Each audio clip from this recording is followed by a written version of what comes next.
Citizen amendment act, जैसा कि आप जानती हैं कि भारतीय जनता पार्टी का एक बेहतरीन हथियार के तौर पर इसको देखा जा रहा है।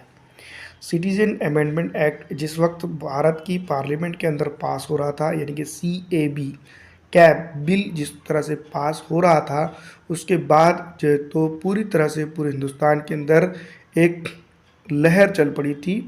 जो है तो धरनों की। धरने जो है तो हर जगह दिए जा रहे थे, शाहीन बाग की तर्ज पर। दोस्तों, पूरे हिंदुस्तान के अंदर छोटी मोटी जगहों पर जो है तो इस तरह के आंदोलन खड़े हो चुके थे। अब दोस्तों, मैं आपको बता दूं कि लोकसभा चुनाव से पहले इसको बहुत जल्दी लागू कर दिया जाएगा, इस तरह की खबरें मौसूल हो रही है। दोस्तों, जैसा कि आप जानती है, प्राण प्रतिष्ठा के बाद सबसे बड़ा मुद्दा जो है तो मैं आपको बता दूँ CAA का था। इसकी क्रोनोलॉजी भी जो है तो मौजूदा गृह मंत्री ने उस वक्त समझा दी थी कि किस तरह से और क्यों और कैसे लागू ये होगा। हिंदुस्तान के अंदर दोस्तों, मैं आपको बता दूं कि बताया जा रहा है कि लोकसभा चुनाव से पहले एक बार फिर जो है तो CAA सुर्खियों में आ चुका है, और ये बात कही जा रही है कि लोकसभा चुनाव से पहले बहुत जल्द दोस्तों जो है तो CAA जो है तो हिंदुस्तान के अंदर लागू हो जाएगा। और उसकी किस तरह की पृष्ठभूमि होगी, अब तक के सब इसके ऊपर कंफ्यूज है या पूरी तरह से इसको मालूम नहीं है। सिटीज़न अमेंडमेंट एक्ट या फिर सिटीज़न अमेंडमेंट बिल जिस तरह से लाया गया है, और ये अगर बात की जाए तो मैं आपको बता दूं कि इसमें इस्लाम धर्म को छोड़कर तमाम तर लोगों को जो है तो बाहर के आने वालों को इसमें जो है तो नागरिकता दी जाएगी। दूसरी तरफ मैं आपको बता दूं, ये जैसा जिस तरह से जो है तो सत्ता बता रही है, ये किसी का सिटीज़न यानी कि नागरिकता छीनने वाला बिल नहीं है, बल्कि किसी की जो है तो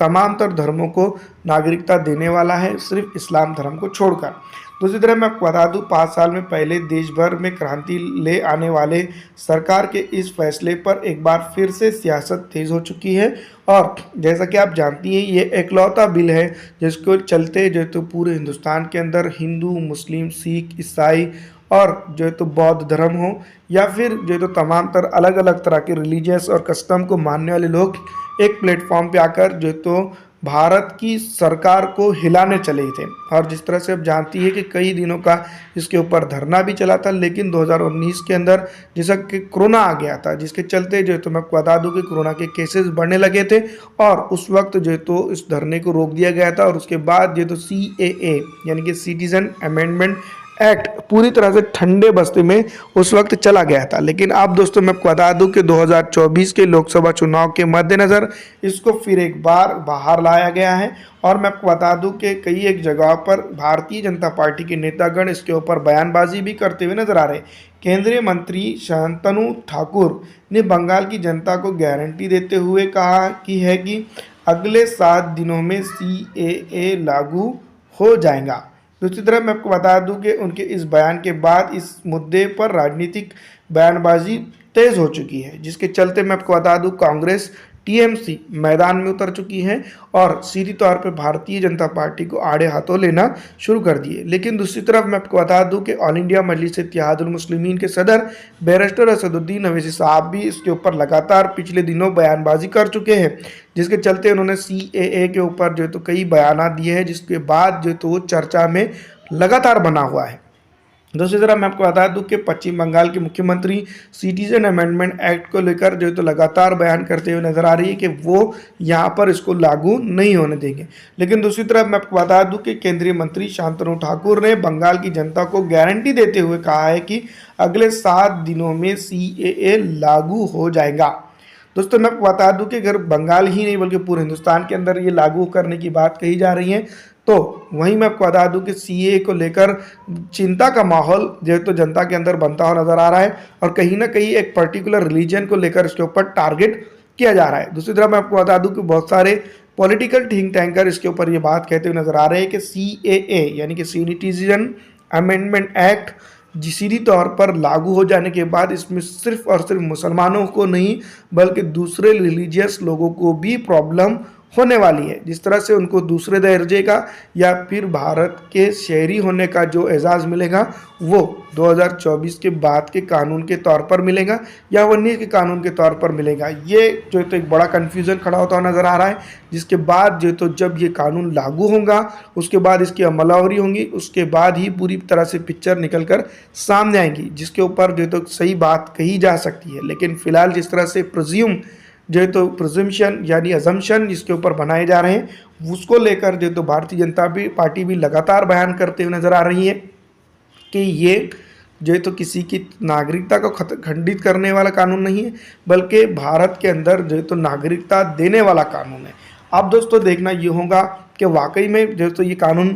भारत के लोगों को नागरिकता देने वाला है या फिर भारत के कुछ लोगों को संदिग्ध तौर पर नागरिकता छीनकर उनको जो है तो अपना मुद्दा बड़ा करके जो तो कानूनी हक लड़ाई लड़ने का एक नया जरिया शुरू कर देने वाला है। दोस्तों सीधी तौर पर अगर देखा जाए तो CAA जिस तरह से भारत के अंदर लागू करने की बात की जा रही है और विपक्षी पार्टियां इसको पूरी तरह से चुनावी जुमला कहते हुए नज़र आ रही है, इस तरह से अगर देखा जाए तो कई एक मुद्दे हैं जिसको लेकर जो तो बयानबाजी की जा सकती है, क्योंकि आप जानती हैं कि CAA ही नहीं बल्कि कई एक ऐसे मुद्दे हैं जिसको लेकर कांग्रेस ने सीधी तौर पर चुनावी मुद्दा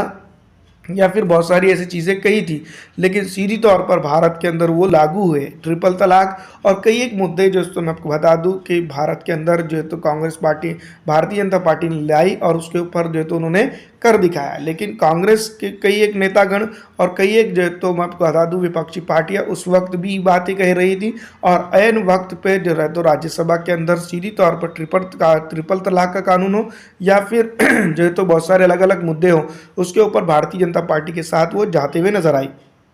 CAA अगर भारत के अंदर लागू होता है तो इसमें दोस्तों मैं आपको बता दूं कई एक मुद्दे ऐसे जन्म लेंगे जिसके बाद जो है तो सेंट्रल की पॉलिटिक्स पूरी तरह से वैनिश हो जाएंगी और कुछ चीज़ें ऐसी भी होंगी जिसको लेकर जो है तो भारत के अंदर हो सकता है कि आने वाले दिनों के अंदर प्रदर्शन आम हो जाए। 2024 की अगर बात की जाए तो मैं आपको बता दूं कि ये अगर कानून लगा दिया जाता है और भारतीय जनता पार्टी फिर एक बार चुनकर आ जाती है तो जिस तरह से मैं आपको बता दूं कि पॉलिटिकल थिंक टैंकर जिसके ऊपर बात करते हुए नज़र आ रहे हैं कि भारत के अंदर इसके बाद जो तो हालात काफ़ी संगीन होंगे और भारत के शहरियों को अपनी शहरियत प्रूव करते हुए काफ़ी खर्चीली जो तो कदम उठाने पड़ सकते हैं। दोस्तों मैं आपको बता दूं कि जैसा कि NRC हुआ था असम के अंदर जिसका पहला एक्सपेरिमेंट हम कर समझ सकते हैं, उसके बाद बहुत सारी डिटेंशन कैंप बनाए गए थे और डिटेंशन कैंप के अंदर जो है तो मैं आपको बता दूं कि भारत के